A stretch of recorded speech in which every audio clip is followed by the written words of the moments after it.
Okay, so today I'm going to talk about my PowerPoint presentation on gifted students and the strategies and challenges that go with gifted education and dealing with um, the different uh, students that are gifted and also deal with asynchronous development. Um, some of the challenges, and one of the main challenges as far as working with gifted students, is there's a great need for an increased amount of training for educators. Uh, I, I, I find myself a little bit fortunate in the fact that I've had the opportunity to work as a substitute teacher with a special ed class that has, or a couple special ed classes that deal with um, different types of students, and some of those students are gifted students. Um, but I know that at first, when I first got assigned that substitute assignment, I was very nervous and unsure about what I was doing, just because there wasn't a whole lot of training um, on my part to be able to teach those classes. Um, and so I've been able to pair up with one of the teachers there and actually befriend her and really collaborate with her as far as learning more about dealing with gifted students and special ed students of all needs. But there is a definite increased amount of training out there, and we need to take advantage of that. But I think we also need to make it be known that type of training is available. Some characteristics of gifted children.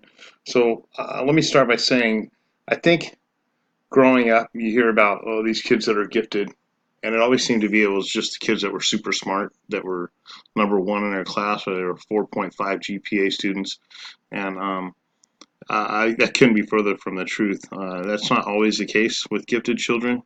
Um, Gifted children may sometimes appear to be disorganized, or they may just seem to be frazzled. They could definitely be distracted. Sometimes they're so gifted that they're not challenged by the class, and they become distracted, and they find different ways to stimulate their minds in class, and it could be disruptive to uh, regular curriculum activities. Um, they could tend to get frustrated if not being challenged enough. Um, there's just different things that I think a lot of times what I in my experience too, sometimes gifted kids can be so smart, and they do things that don't seem to be um, what would be considered common sense, and so people might think that they're not that gifted when it's absolutely definitely not the case, as we are learning here in this class. So these are just a few of the characteristics of gifted children. Um, there are some socio-emotional needs that gifted students need, and um, in order for that to be fulfilled, the student's academic and emotional capacity has to be understood. If we aren't able to understand them as teachers, then as educators, we're not going to be able to help students know what their roles are to be in class. If we can do those kind of things, it's going to help not only the students communicate what they want, what they need from us as teachers, but it's going to help us as teachers learn more about how we can be more effective in dealing with our students. Um, I think as educators, as teachers, there's a time where we have to be able to encourage um, positive behavior, positive work on their assignments, and we have to motivate them, and we have to reward them on that based on their individual needs. And when we can really be patient with them and encouraging and motivating, it's going to keep them interested. Um, and I think through all of this, to be able to balance the workloads of the students um, and know that they all have individual needs, just like gen ed students. They're all going to have individual needs, but probably more importantly so to be able to understand what those are and to be able to understand um, what their reactions are, as they may be different than, and they most likely will be different than what a gen ed student's reaction would be when they're frustrated, or maybe when they get bored or they don't feel as challenged or maybe overly challenged. Some strategies that can be used. Uh, in my experience at the school that I've worked with, as as a substitute, the school psychologist is outstanding in some of the IEDs. Their evaluations, when they share their evaluations, it really sheds more light on the students.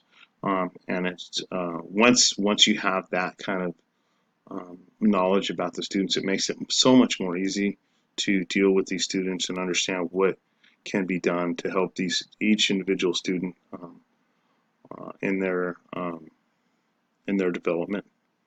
I think in doing that, and as I said, when you know that you have different people that are involved in the IEPs and the different teams, that's part of the strategies and resources that are available to the teachers that they can use. Teachers are not alone in dealing with gifted students, by all means, and there's so many opportunities and resources and strategies that they can use. I think collaborating with other special ed teachers and other teachers that work with these students is huge. It's a huge resource for them. The ideas and the feedback that come along with them are great. There's times where you might do something and you find out that what you're doing is what other teachers do, and it makes you feel pretty good about yourself. Or you may learn new things, or you may even be reminded of things that you've forgotten in the past. But all strategies are helpful moving forward at all times. I think a big thing, just like with any other student, is being able to develop a relationship and to be able to communicate with the students to learn about them, what their learning styles are, what their interests are, what keeps them interested and involved. And a lot of this stuff I've been able to read and learn, um, pick up through Weinbrenner's book, Gifted Kids in Today's Classroom. That's unlike most books that I've rented or whatever. This is a book that I will definitely be keeping by my side throughout my career. Let's talk a little bit about asynchronous development. It's basically it's an imbalance in the physical and emotional development of kids, of students, and their intellectual development can be more advanced than his or her physical emotional development, which progresses at a different rate. Um, I think that some of the strategies, once again, is very similar to any other special ed student, but more so in this situation is the sequential and spatial learning capabilities of the student, and understanding what type of learner they are. Uh, I think when you can do that, it helps to know where they're at and in their learning. Sometimes they can become frustrated and just want to give up if something is too hard and they can't get it quickly, which is something that they're used to getting. But then again, they could get they could also get bored and give up because they're not being challenged enough. So it's important to understand what type of learning um, suits each student best. I think knowledge of the student's strengths and weaknesses, and in all areas of his life, the physical life, his social life, emotional life, and academic life, and understanding what his strengths and weaknesses are and as they relate to each one of those attributes, um, and being able to address those issues, those strengths and weaknesses by coordinating them into the curriculum, I think is a great way um, to keep the student involved and keep him interested in learning. In conclusion, I'll say I don't want to read it really word for word, but we do need to meet each one of our students' needs. As educators, we must be able to adjust and adapt to ever-changing strategies and just to everyday in the classroom. We've got to be able to be adaptable and to be able to adjust. We must be able to develop great relationships with our students, and collaborate with all of those who are involved in the holistic development of each one of our students.